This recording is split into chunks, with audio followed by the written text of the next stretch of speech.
So welcome to the 2013 Distinguished Faculty Lecture. It's wonderful to see so many people here. Just to give you a little sense of the origin of this lecture, it began in 1999. It's provided an opportunity for one of Wellesley's most accomplished and respected faculty members to deliver a public lecture, and that helps us understand their area of expertise in the context of the liberal arts. I always say at a place like this, and the former place that I worked, that it's often we go out and we give lectures elsewhere, but often faculty members don't give lectures at home, and it's very nice to hear about the kind of work that's being done actually at Wellesley College. Today we're fortunate to welcome Professor Margaret Keane as this year's Distinguished Faculty Lecturer. Professor Keane is Professor of Psychology at Wellesley and Associate Director of the Memory Disorders Research Center at the VA Boston Healthcare System and Boston University School of Medicine. She has taught at Wellesley since 1995, and her courses contribute to the curriculum in psychology, neuroscience, and cognitive and linguistic sciences. Professor Keane's research program seeks to identify the cognitive and neural basis of distinct forms of human memory.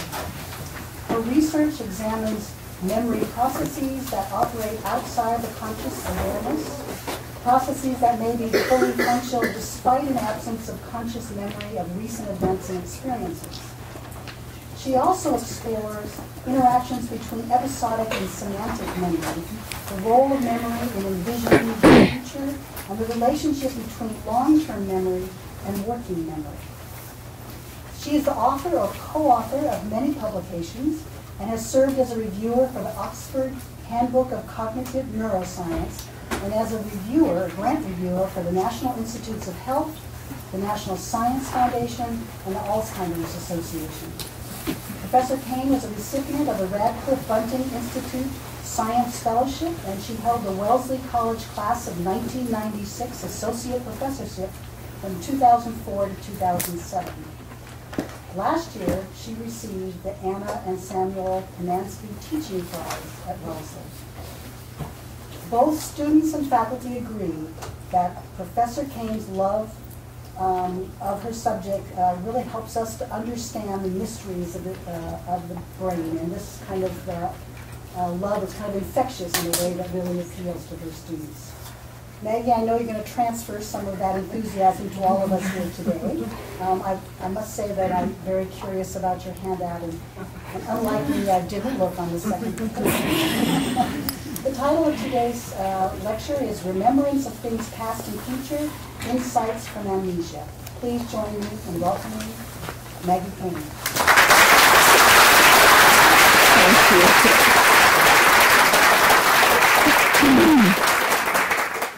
Okay, so first I want to make sure everyone has a handout and something to write with. Okay, terrific. Thank you, President Bottomley, for that introduction and for inviting me to deliver this lecture today. I'm grateful to all of you for coming today. In addition to my distinguished colleagues, I see a number of students in the audience. And I also have some family members and friends present who've been instructed to behave themselves. I feel truly honored and privileged to be giving this lecture today. I also feel truly nervous. So I decided the best way to deal with my nervousness is to try to make all of you nervous. And I think I can do that by giving you a memory test. Okay, so that's what we'll be doing first. This is where the handout comes in, but you're still pay attention to the instructions. Don't turn any pages. I'm going to read you a list of words, and then after I've read you this list, I'm going to ask you to recall the words by writing them down on that front page at the bottom or in the margins. You're not allowed to write anything down while I'm reading the list. That would be cheating. Okay, so here we go. Ready? Algebra, kidney, glaze, shotgun, emigrant, radius, unlike, delta, frost, conserve, bazooka, numeral, haddock, mailbox, sardine, recall. Okay, time's up. Now, I'm going to give you another test of your memory for those words. This one is going to be a little bit easier. When you turn the page, don't do it yet, but when you turn the page, you'll see 3 columns of words. The words that I just read to you are included in that list. What I'd like you to do is next to each word write down yes or no, or Y or N, to indicate whether that word was in the list. In particular, I don't want you just to circle the words that were in the list. I want you to write Y or N next to each word. Okay, go ahead.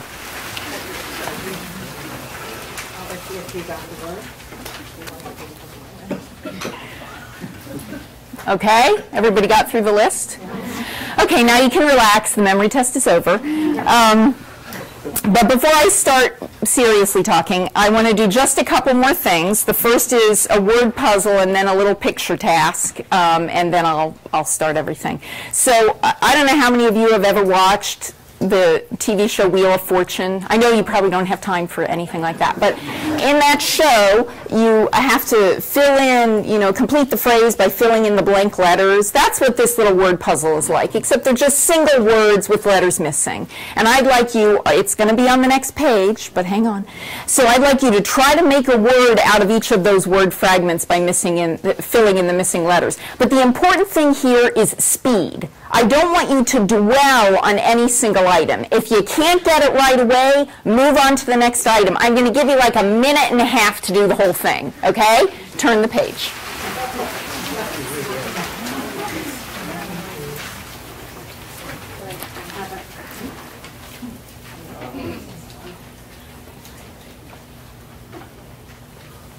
Just give each one a try. If you can't get it, move on as fast as you can.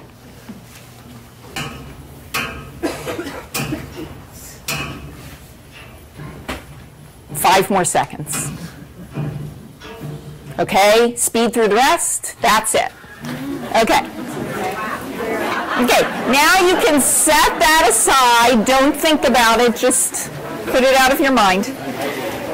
Now I just want to do one more thing. A little sort of picture game thing here. I'm going to show you a drawing, and I would just like you to try to identify this drawing. It's going to be fragmented, so it'll be hard to identify. If you can identify it, don't say the answer out loud, just say it quietly in your head. Okay, so here we go. Just note if you can tell what that is. Now I'm going to make it a little more complete. Just note to yourself if you can tell what it is.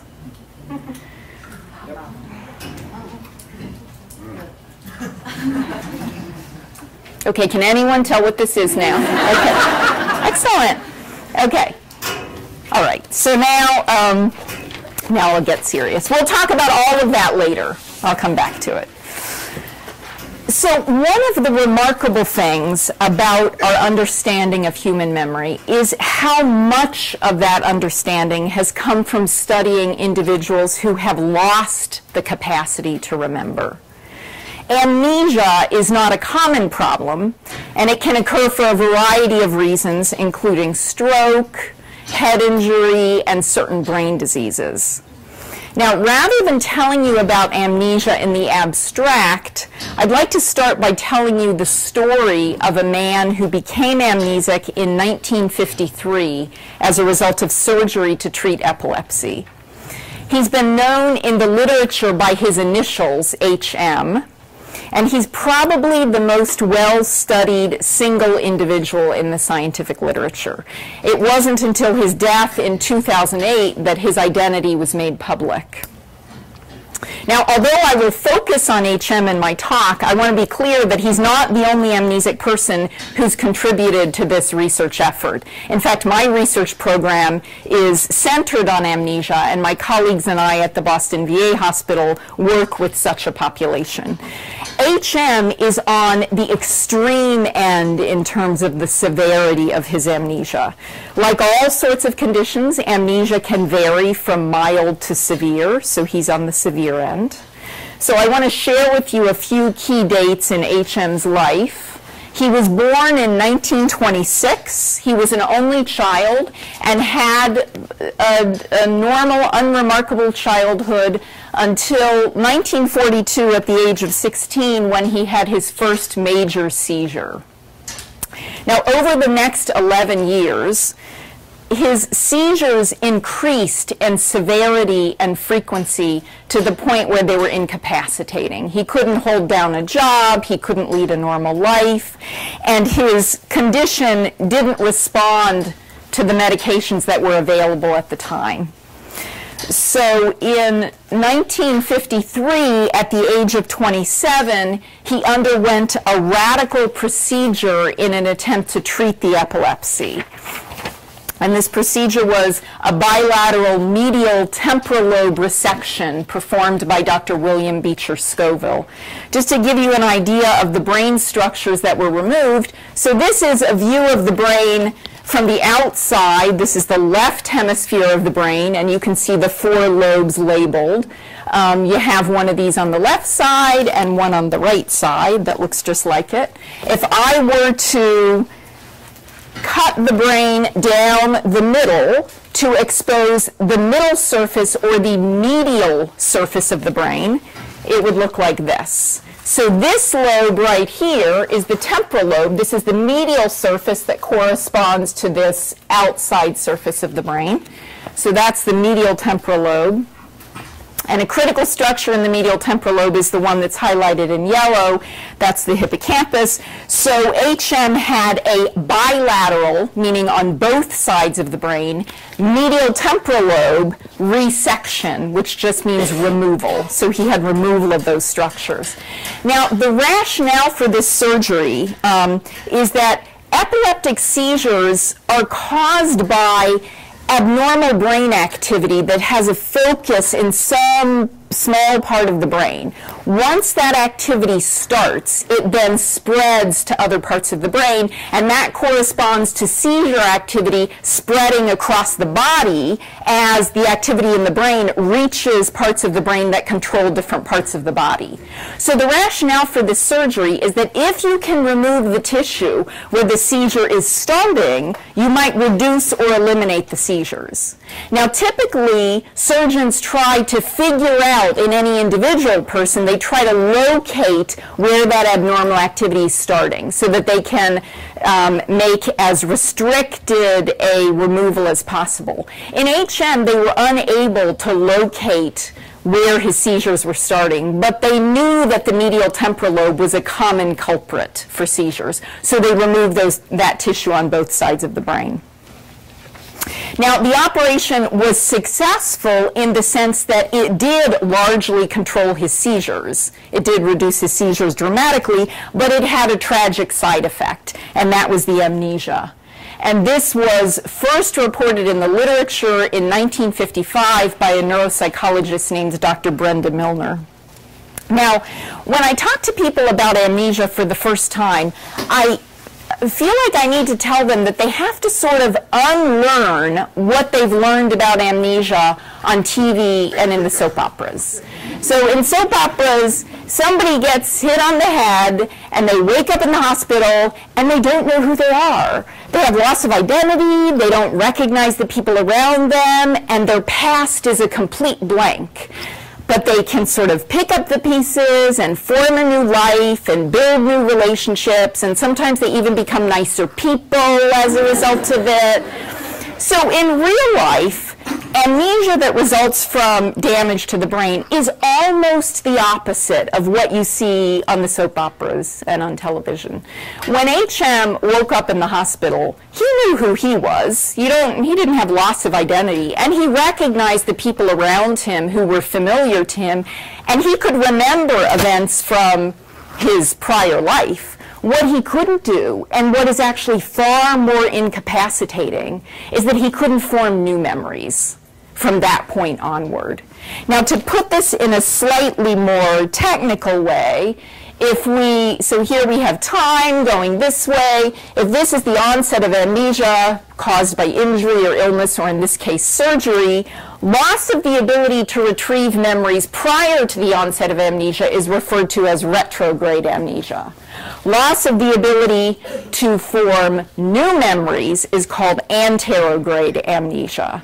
On TV, amnesia is pretty much, severe retrograde amnesia with no anterograde amnesia. In real life, organic amnesia is most prominently an anterograde amnesia with rather limited retrograde amnesia. So when I discuss memory today, I'll be referring to this sort of memory, that is, the means by which we acquire, retain, and retrieve memory of new experiences or newly acquired information. Now then, from 1962 to 2007, researchers conducted neuropsychological examinations characterizing the amnesic syndrome in HM. For these 45 years, HM was a gracious and generous participant in research studies, and I had the privilege of working with him when I was a graduate student. He died in 2008 at the age of 82, and his death was reported in a front-page article on the New York Times, which revealed his identity, Henry Gustav Malayason, and characterized him as the most important patient in the history of brain science. One of the reasons he was so important is that he was unique. Scoville, his surgeon, spent the rest of his career publicizing the results of HM surgery. And in particular, what was unique about HM surgery was that it was a bilateral removal, both sides. There have been and continue to be unilateral removals to treat epilepsy, but a bilateral removal is far more devastating in its consequences than a unilateral removal. So Scoville spent the rest of his career publicizing the results of this procedure so that no one else would ever have it again, and no one has. So HM is an N of 1. Secondly, another reason that HM is so important is that his impairment was limited to memory. His other abilities were intact. His comprehension, his language, his social skills, his perceptual abilities, all of those were intact. So if this allowed researchers to study memory in isolation, if HM showed impaired performance on a task, on a memory task, you would know that that reflected an impairment in memory and not, for example, his inability to understand the instructions or to perceive the stimuli that you were asking him to remember. So the kinds of tasks that were used to measure his memory impairment in the laboratory were like the ones that I gave you at the start of my talk. So typical laboratory measures of memory, there would be phase 1, a study phase, where participants are exposed to some sort of stimuli. This is the list that I actually read to you, the beginning of that list. And then in phase 2, called the test phase, you can test memory in a number of different ways. I first gave you a recall test, asked you to tell me what words were in the list that you just heard. Or I could give you a slightly easier test, a recognition test, which of the following words were in the list that you heard or saw earlier, and this is just what you did. I could do the same thing with pictures or sounds or snippets of melodies. I could use any sort of stimuli. On all of these sorts of tasks, HM was profoundly impaired. Now, outside of the laboratory in everyday life, he'd be unable to do things that we take for granted. He couldn't remember what he had for lunch. He couldn't remember if he had eaten lunch. He couldn't remember the plot of a movie he saw last night or an hour ago. Indeed, he could not remember a single event from the time of his surgery onward. And just to give you a sense in HM's own words of what this experience was like, he said, this is a quote from HM, "Every day is alone in itself, whatever joy I've had and whatever sorrow I've had. Right now I'm wondering, have I done or said anything amiss? You see, at this moment, everything looks clear to me. But what happened just before? That's what worries me. It's like waking from a dream. I just don't remember."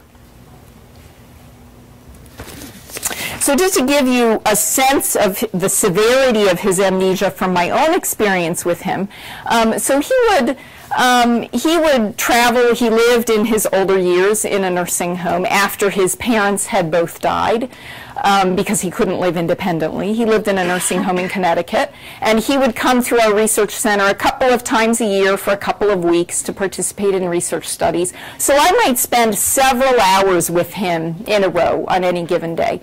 I could spend several hours with him and then leave the room for 5 minutes and then return, and he would not remember ever having met me before.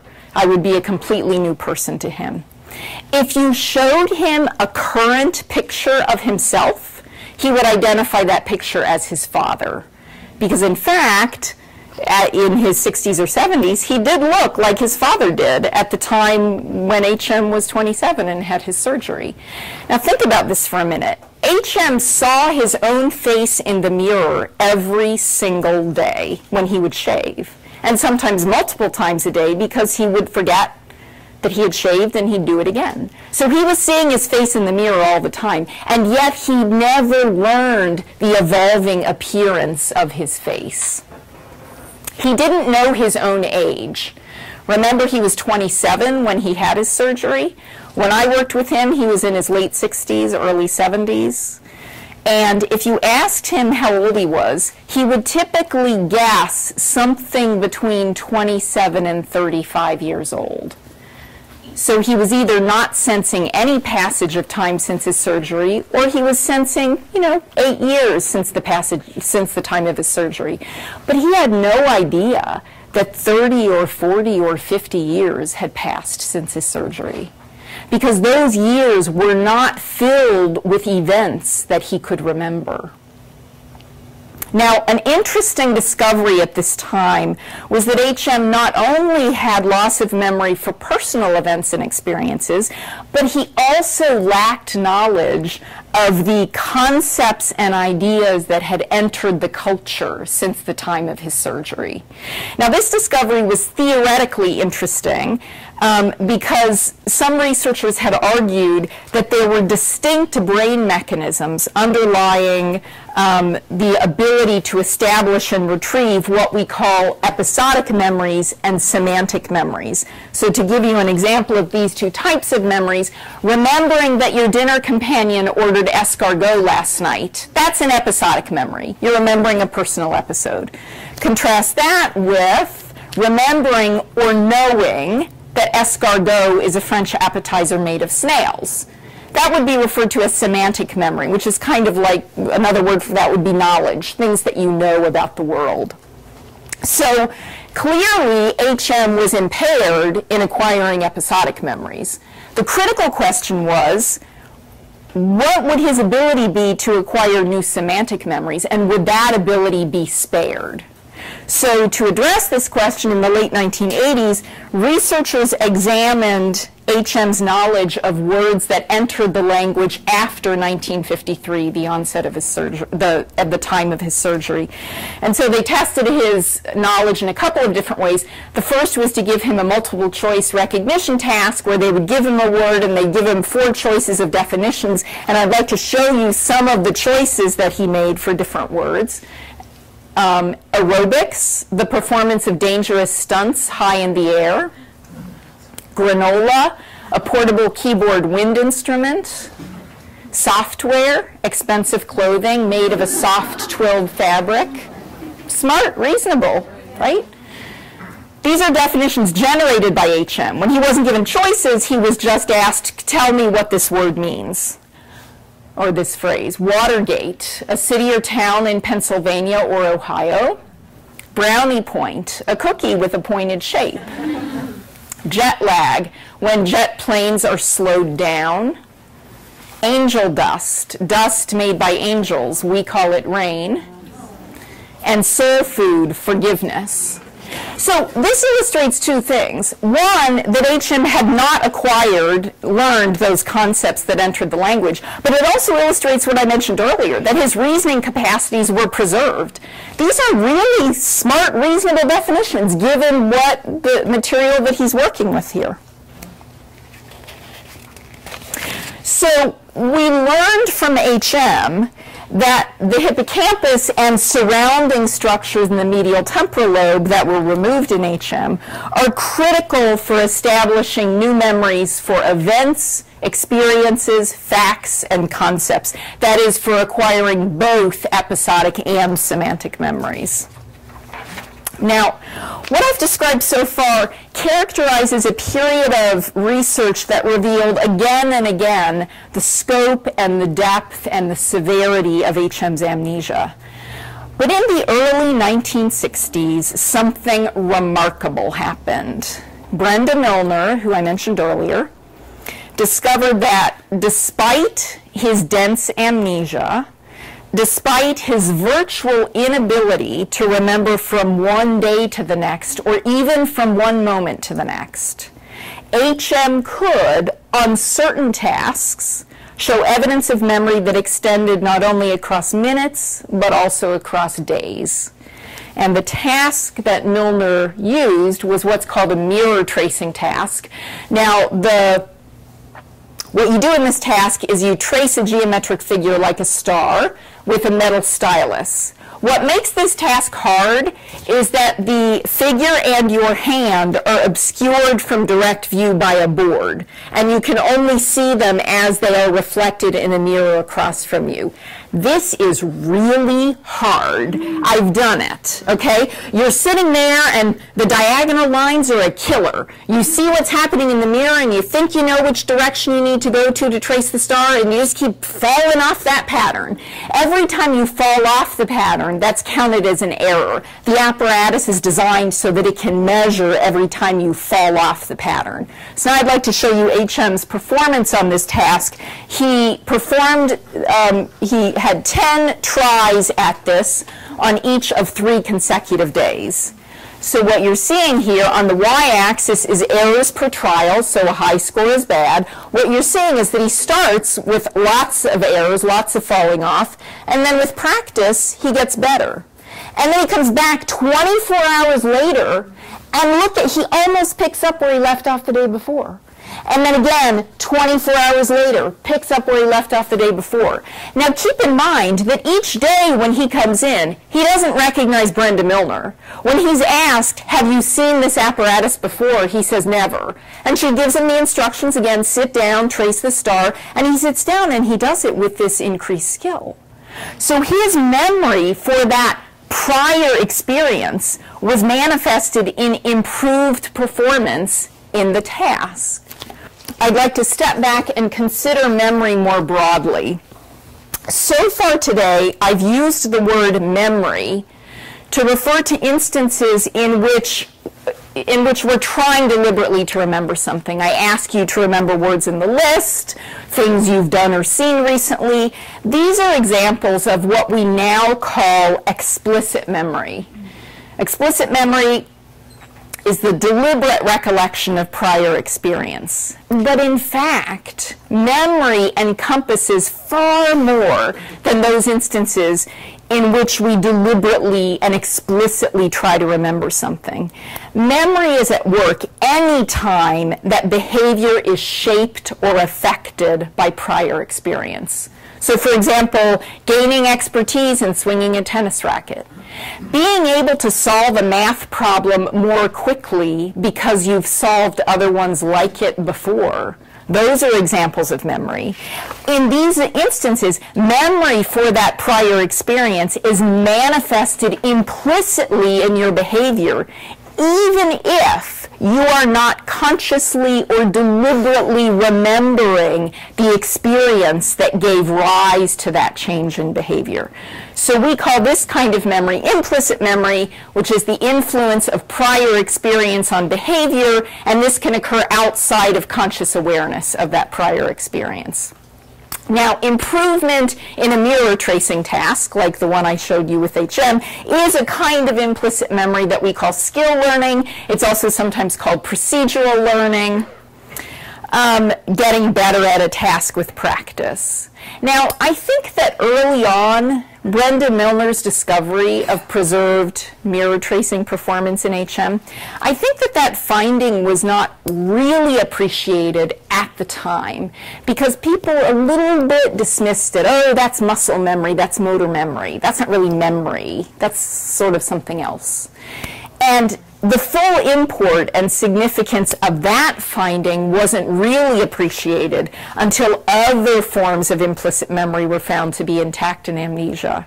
And so another kind of implicit memory is called priming. Now, before I define priming, I just want to give you an example. I'd like you to tell me, what is this?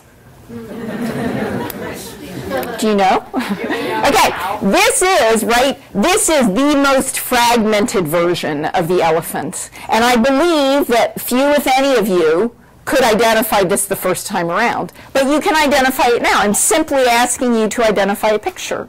And you are better able now to identify that picture because of your prior experience. Now, you might be thinking to yourself, well, gosh, I remembered that you showed me that elephant. That's not so impressive. I was really just, I saw that and I said, oh yeah, that's the elephant you showed me before. Okay, so maybe the fact that you showed priming here isn't all that impressive. The amazing thing is that HM and other amnesic patients also show this effect. And they can't remember that I showed them the elephant before. So this is an example of priming without conscious awareness of the prior experience. Now here's I'm going to show you a different example of priming that also illustrates the typical structure of a priming task.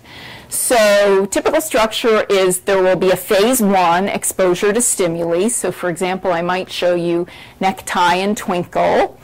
And then in phase 2, which might occur 5 minutes later, an hour later, sometime later, you'll perform a seemingly unrelated task that makes no reference at all to phase 1. So maybe I'll ask you to do kind of like a Wheel of Fortune word puzzle sort of thing, okay? Now, half of the items in this list correspond to the items from phase 1. And so those items are actually easier to complete because you were primed from phase 1. The other items are a little bit harder to complete because they were not included in that first list. Now you're all realizing, and I'm confessing, that you were unwitting participants in a priming task at the beginning of this talk. And now what I'd like to do is see if our little experiment was a success. So I want you to take out those forms. And first, I'm going to just walk through what I did and sort of unpack that task for you. So the first thing I did was I read you a list of words for a memory test to help all of us with our nervousness. And so then, after that, I asked you to recall the words. And then I gave you this sheet, and you can turn to that sheet. The words that I have a little dot next to, those are the ones that were in the list that I read to you, but I actually didn't care so much about those words. The words I really cared about were these words. And that's the reason I wanted you to give an answer to every single word on the list, because this was phase 1 of the priming task. Phase 2 of the priming task was the word puzzle. And these words here formed completions for the even-numbered items in the word puzzle. And so if you showed priming, you would have successfully completed more even-numbered than odd-numbered items. And I'm just going to quickly read to you the answers for all the fragments, and just circle the ones that you got correct. I'll go fast.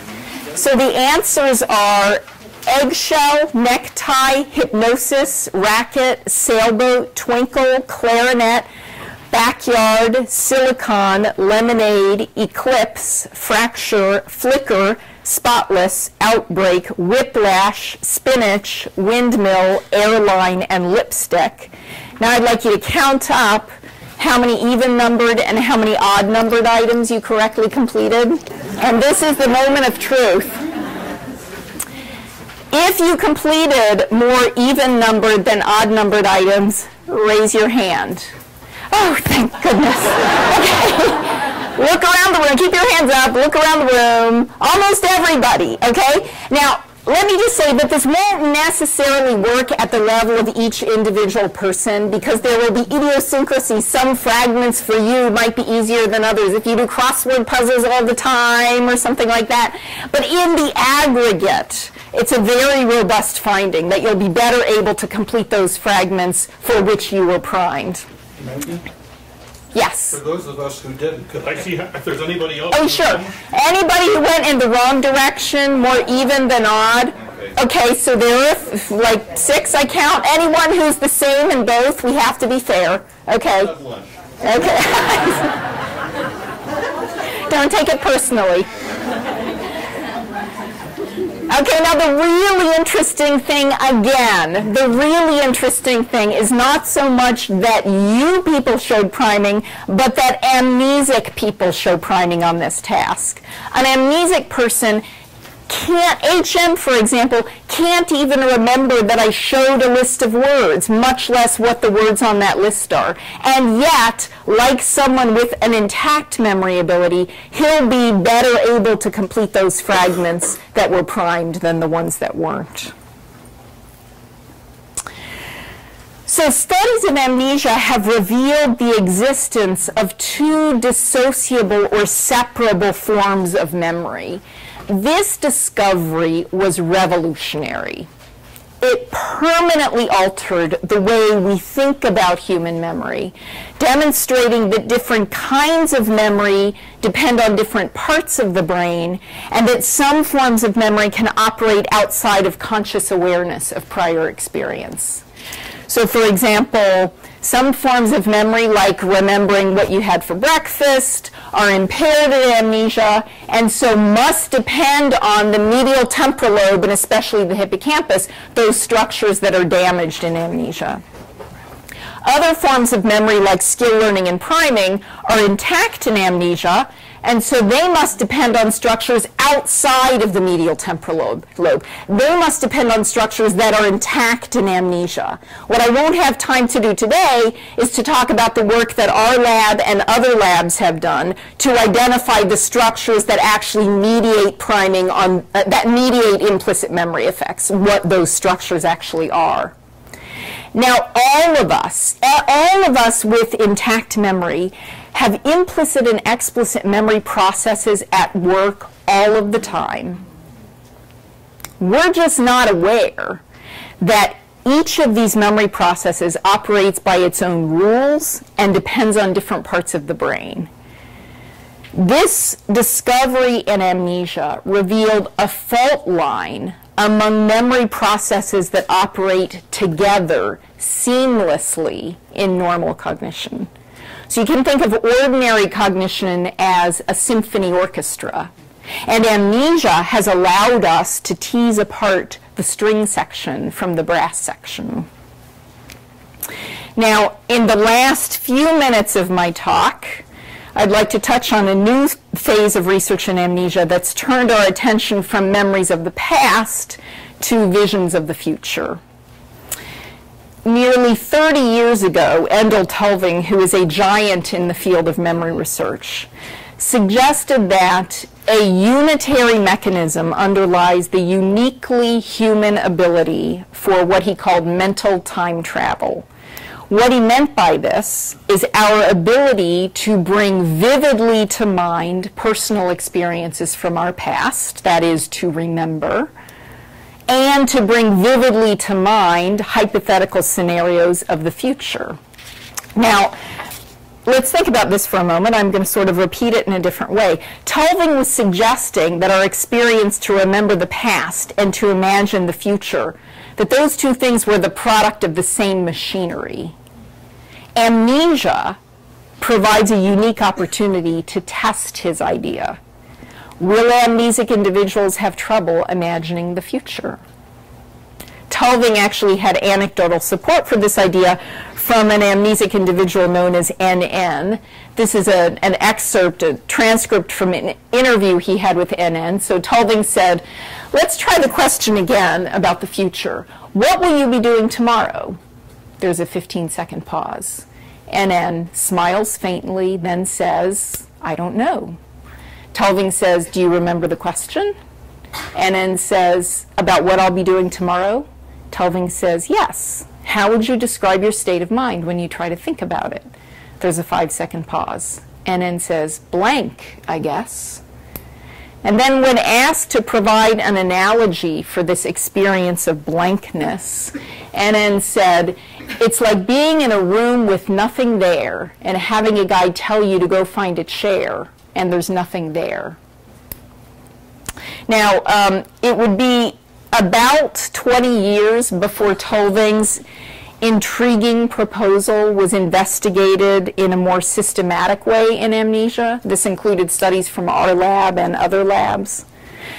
Now, in the interest of full disclosure, I have to say that that transcript I just showed you is the most dramatic example that I've seen of impaired future thinking in an amnesic individual, the future being a complete blank. And I showed it because it's rather dramatic.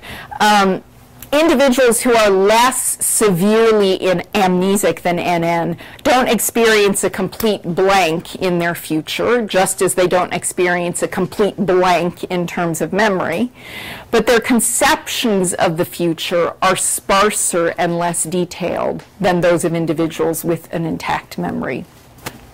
So what we found in our study of future thinking and amnesia is that the severity of the future thinking impairment is associated with the severity of the memory impairment. And I'm going to show you, these are data from our lab. What you're seeing on the y-axis is performance on a memory task, so a score further to the right is a better score, better performance. Sorry, the x-axis. The y-axis shows performance on a future thinking task, so a high score is good. The individual dots represent single participants. The black squares are healthy control participants, and the open circles are amnesic participants. So what you can see is that the worse memory is, the worse future thinking is. So these data provide some support for Tulving's idea. Now, how do we make sense of this tight linkage between memory and future thinking? One idea has been articulated most prominently by a couple of researchers named Dan Schachter and Donna Addis. And it starts with an aspect of memory that can actually be a problem. And that is that memories are not videotapes. When you retrieve a memory, you are not taking a videotape out of your mental library and replaying it. You are reconstructing that memory each time you retrieve it. You're taking the bits and pieces of that memory, the people, the smells, the place, the sounds. You're taking all of those pieces and reintegrating them into an experience, into a re-experience of the past. But this reconstructive nature of memory has costs. It makes memory vulnerable to all sorts of distortions, including distortions based on inferences that the rememberer makes about what must have happened, or suggestions from other people about what might have happened, or experiences that you've had in the meantime that have details that resemble those of that prior experience, and they kind of get mushed together. So in short, memory is notoriously fallible. So you might think, geez, we'd be better off with a videotape library. Why did we evolve such a system? How is it adaptive? One way to think about that question is to ask a more fundamental one. What is memory good for anyway? And in answering that question, we might consider that in order to live our lives, we need to make plans and decisions. We need to anticipate future circumstances that are inherently uncertain. And to do these things, we need to be able to envision novel scenarios that have no exact replica in our past. Conveniently enough, our past experience is not stored as static videotapes. Instead, it's stored as bits and pieces. And just as we can retrieve those bits and pieces to reconstruct a past event, sometimes imperfectly, so can we take those bits and pieces and recombine them in novel ways to generate a possible future scenario that we have never actually experienced.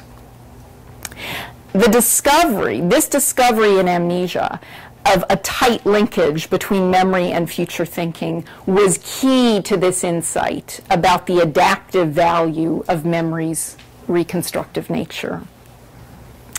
So in closing, I'd like to return to the title of my talk. The insights that have been gleaned from the study of amnesia are rich and wide-ranging. But of course, for those who suffer from it, amnesia is a personal tragedy. And it is an act of generosity for these individuals to allow us to study them. So in doing this work, I carry with me the memory of something that H.M. used to say all the time. And this quote would be recognizable to anyone who ever worked with him. He used to say, "What is learned about me will help others." Now, we may not know yet how this knowledge will help others in a practical sense, but what we do know is that the study of amnesia has yielded remarkable insights. It's taught us that memory is not a unitary capacity, but that it reflects the operation of multiple processes that depend on different brain structures. And it's elucidated the mechanisms underlying our capacity to imagine the future, and perhaps, by extension, our capacity to imagine at all. Thank you.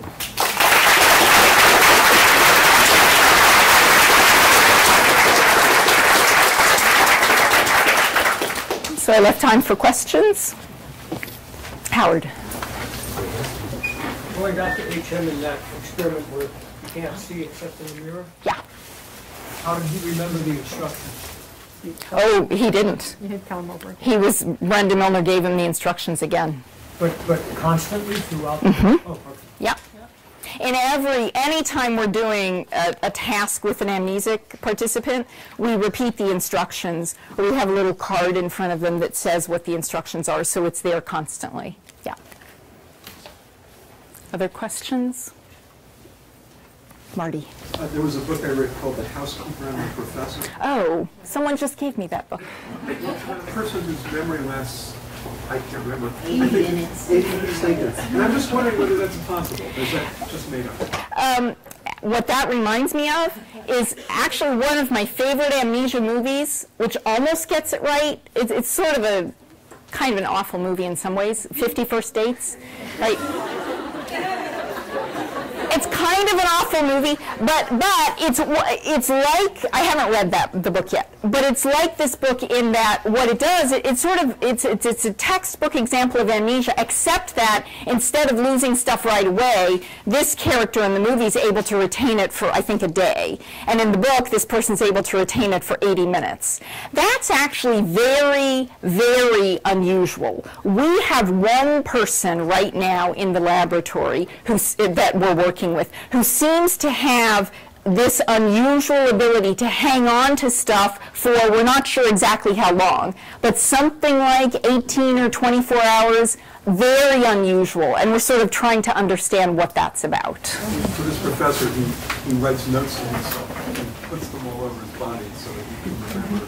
Well, you know, and actually another movie that really gets it really almost right is Memento. Okay, that's a much more recent movie. So that guy in Memento tattoos stuff all over his body so he can remember it because he knows he'll lose it. That movie is actually pretty close to what amnesia is like, but there's one glaring mistake in it, which is that if you're truly amnesic, you wouldn't be able to move to a new city like he did and then navigate your way around that city. That piece of it, they needed it for plot value, but it's not actually true. Yes, Catherine. I have a friend who suffered a blow to the head, and he was amnesiac for about a year afterward, but it went away. His brain healed. I wanted to ask you if you could comment on how common that is, because once you recover. You know, There's sort of a saying that if you're going to have damage to the brain, the younger you have it, the better. Now, it sounds like this was not a young person, but the plasticity of the brain, you know, younger children are much more likely to recover function after brain injury than older people are. It's uncommon for someone with an injury that severely compromises memory to recover after. I mean, there will be some recovery in some initial period where, let's say, you know, some swelling goes down, or there's some healing that can aid memory function. But I'm not sure. I guess I'd have to sort of know more or something to explain. This sounds kind of unusual, the recovery after a year of not having it. Yeah. What made you want to study amnesia? It was so long ago when I started that I can't really remember. It actually was probably, HM probably had a lot to do with it. And my first exposure to reading about HM was probably a big part of what led me to memory. And then actually I would say just sort of fluky circumstances, which I think is true for a lot of people. A lot of fluky circumstances have them ending up doing what they're doing. But I'm happy that I ended up there. Yes, Lisa. Question. One is all amnesia related to the medial temporal lobe area? So, it depends on what one means by that word. So, for example, there's a condition called semantic dementia that is, you know, clinically is called semantic dementia. It involves loss of knowledge about the meanings of objects and concepts. I could imagine someone saying, oh, that person is amnesic because they can't remember what an elephant is, or they can't remember. Now, I would not use the word amnesia to describe that. I would use another term to describe it. So I guess the answer is, well, it depends on exactly what you mean when you say amnesia. Amnesia of the kind that I'm describing, of the kind that you see in HM, is either involves direct damage to the medial temporal lobe or damage to structures that are connected to those structures. So, for example, there's a condition called Korsakoff syndrome that results from chronic alcoholism for many, many, many years, and that disease, when the initial sort of acute phase resolves, it leaves a lasting amnesia of the kind that I've described in HM, but it involves damage to a structure called the mammillary bodies and another structure in the thalamus. The hippocampus projects directly to the mammillary bodies. So the mammillary bodies are technically in the diencephalon, not in the medial temporal lobe, but they're part of that medial temporal lobe memory system. So I think I would say yes, essentially. Sorry. Glad you said it the longer way. Okay. The other question is, with HM, when you do a bilateral excision, Yeah. I can't imagine that there wouldn't be an impact on affect.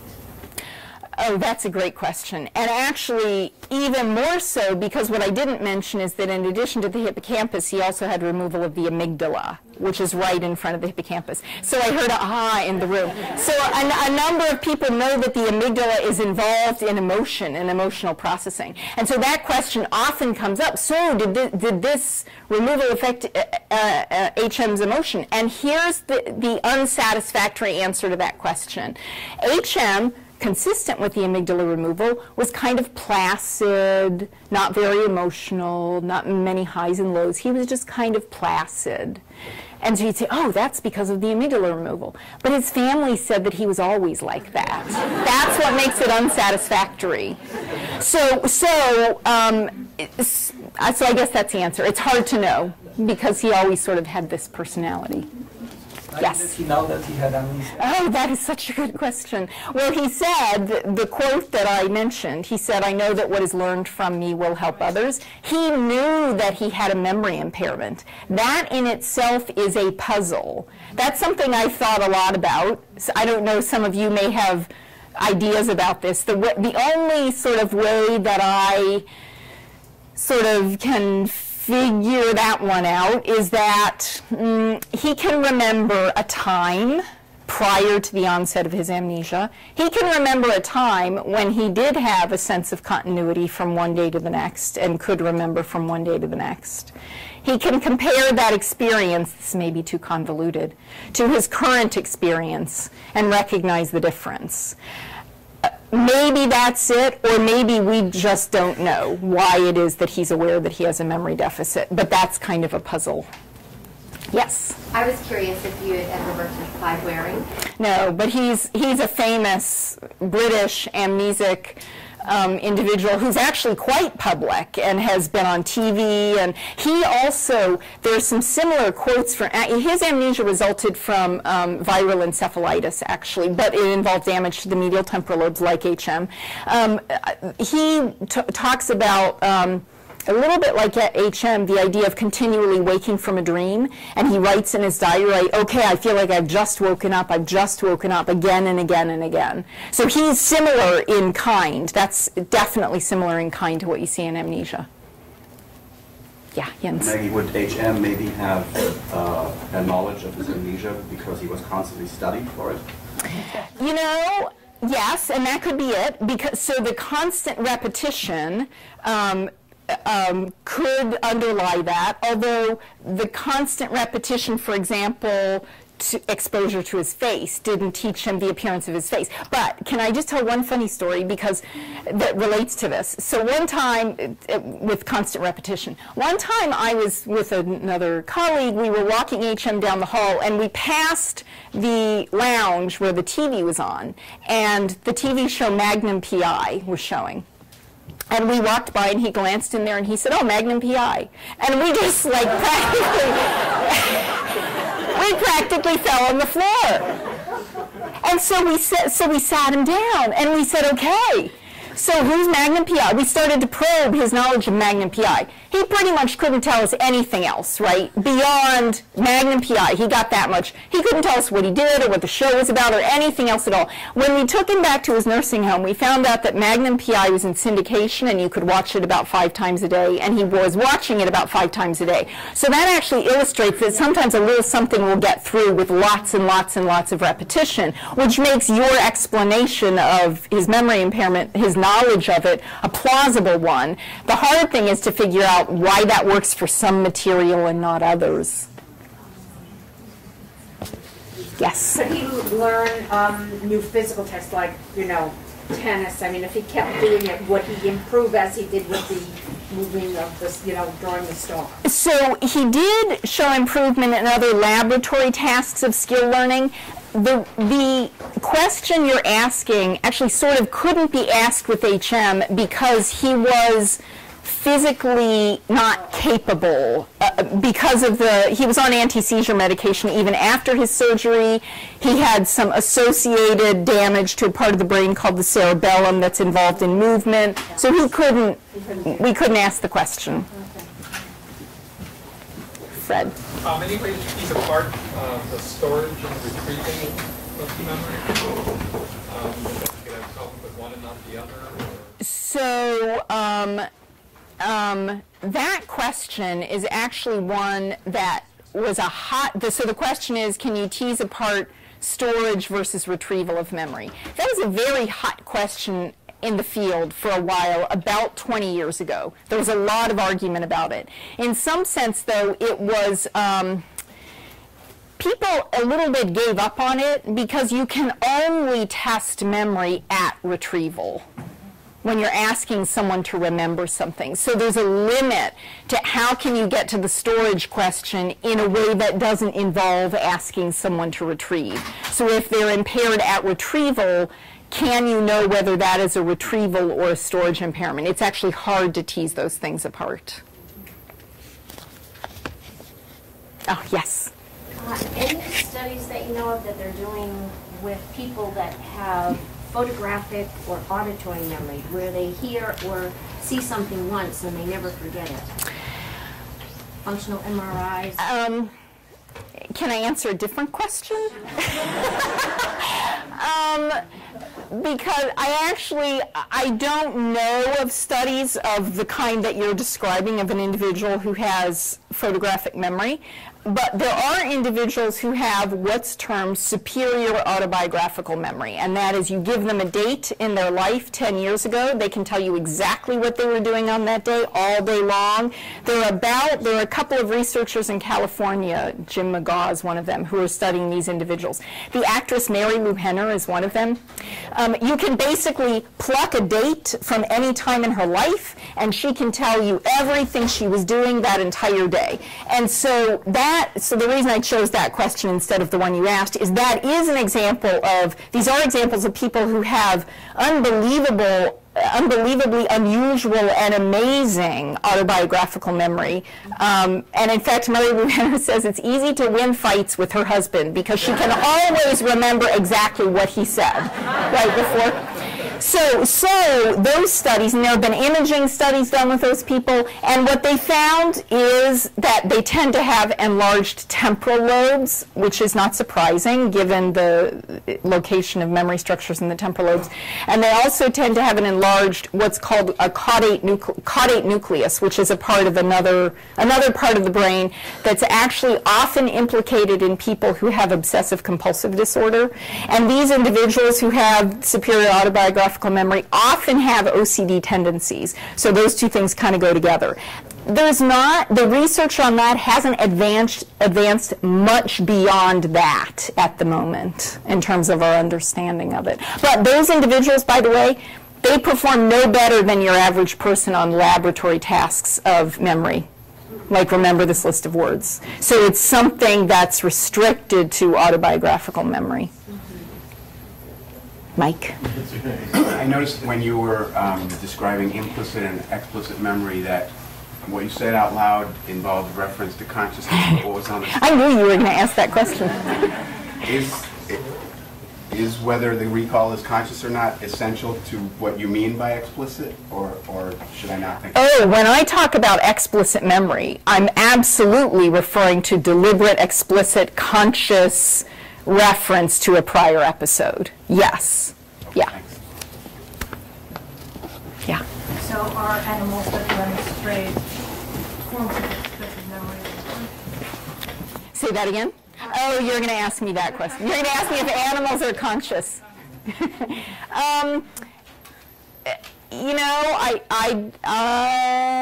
So animals that can demonstrate the where, what, and with whom parts of an episode.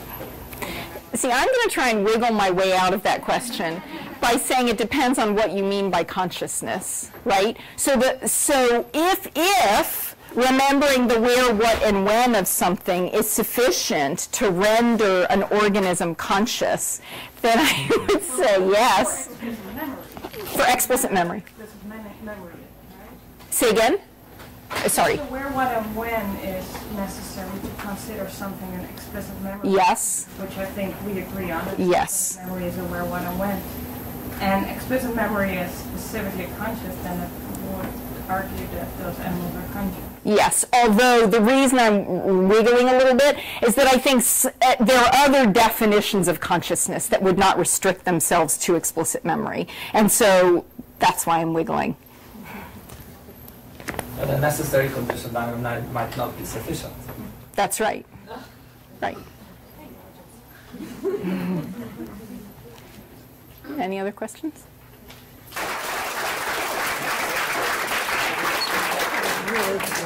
Really great. Oh, thank you.